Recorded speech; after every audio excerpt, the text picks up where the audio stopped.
आपने शायद ये अभिव्यक्ति सुनी होगी कि सभी संचार का 70% शरीर की भाषा के माध्यम से व्यक्त किया जाता है। सोच लो, इससे पहले कि कोई अपना मुंह खोले, हम पहले से ही अनुमान लगाने लगे हैं कि वे किस तरह के व्यक्ति हैं, क्योंकि वे जिस तरह से व्यवहार करते हैं। इसलिए इस वीडियो में आप सीखेंगे कि आत्मविश्वास, आकर्षक और सम्मानजनक बॉडी लैंग्वेज कैसे प्रदर्शित की जाए।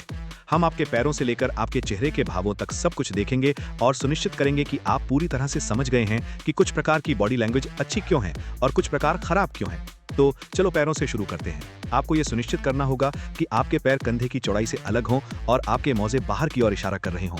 क्यों? जब बात बॉडी लैंग्वेज की आती है तो नियम यह होता है कि बॉडी क्लोजर घबराहट और डर से जुड़ा होता है। हाइपोथेटिक रूप से अगर कोई आपको मारने जा रहा था तो आपकी वृत्ति आपके अंगों और जननांगों को ढकने के लिए आपके शरीर को ढकने की होगी। दूसरी ओर ओपन बॉडी लैंग्वेज विश्राम, शांति और आत्मविश्वास की भावना से जुड़ी है। इसलिए जब आपके पैर अलग होते हैं और आपके मोजे बाहर की ओर इशारा कर रहे होते हैं तो ये एक खुली मुद्रा होती है, जबकि जब वे एक साथ होते हैं और आपके मोजे अंदर की ओर इशारा करते हैं तो यह बंद हो जाता है।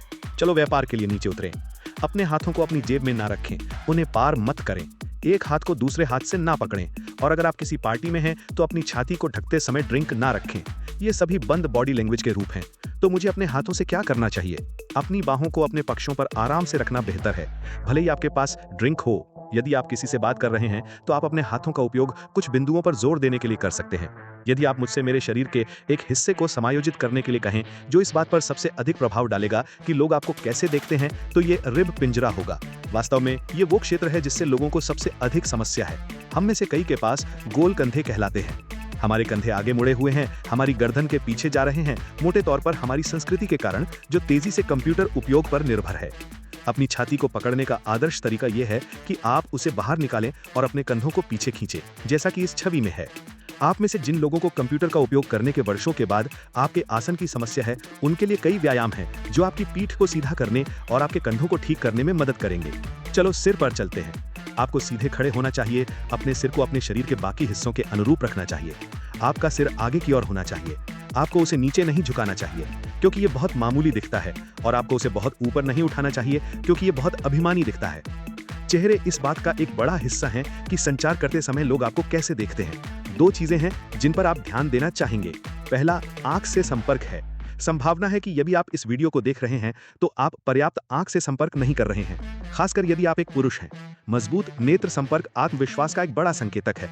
मुझे यकीन है कि आप ऐसे लोगों से मिले होंगे जो पूरी तरह से सामान्य लगते हैं लेकिन सिर्फ आंखों का संपर्क बनाए नहीं रख सकते। ये संचार को बहुत असहज बनाता है और वे बहुत असुरक्षित दिखते हैं। जिस जादुई अनुपात को आप बनाए रखना चाहते हैं वो 20 और 80 का है।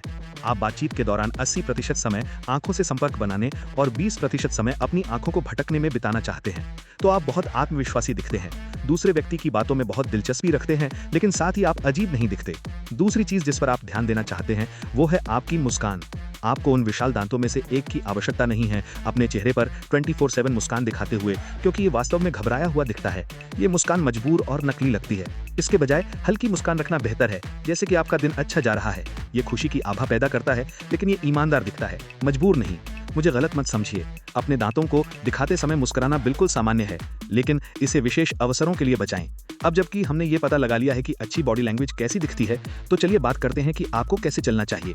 जब आंदोलन की बात आती है तो मूल नियम ये है कि धीमा, धीमा और धीमा। आप जितनी धीमी गति से आगे बढ़ते हैं उतने ही आत्मविश्वासी दिखते हैं। हम में से कई तेज उद्दीपकी मुद्राओं के लिए प्रवण होते हैं। अब जानते हैं, हम अपने चेहरे को छूना या अपने हाथों से खेलना पसंद करते हैं और ये सब चिल्लाता है, मैं घबराया हुआ हूँ। ये आपको ऐसा लगता है जैसे आप लगातार किनारे पर हैं। जिस कारण से हम नर्वस व्यवहार से बचना चाहते हैं वो ये कि भावनाएं संचारित होती हैं। अगर आप घबराए हुए हैं तो जिन लोगों के साथ आप संचार करेंगे वे असहज महसूस करेंगे। उन्हें लगेगा कि कुछ गलत है और ये आपके समग्र आकर्षण में हस्तक्षेप करता है। तो हमें कितना धीरे चलना चाहिए? सच कहूं तो आप काफी धीमी गति से चल सकते हैं और ये अजीब नहीं लगेगा। बस बहुत धीमी गति से मत चलिए, जैसा कि आप मैट्रिक्स में हैं। आखिरी कॉन्सेप्ट जिसके बारे में हम बात करेंगे वो है स्थान। इसका ओपन और क्लोज्ड बॉडी लैंग्वेज की अवधारणा से बहुत कुछ लेना देना है, जिसकी चर्चा हमने पहले की थी। आप जितना अधिक स्थान लेंगे उतने ही आरामदायक और आत्मविश्वासी दिखेंगे। जब आप टेबल पर हैं तो अपनी चीजों को दूर रखें।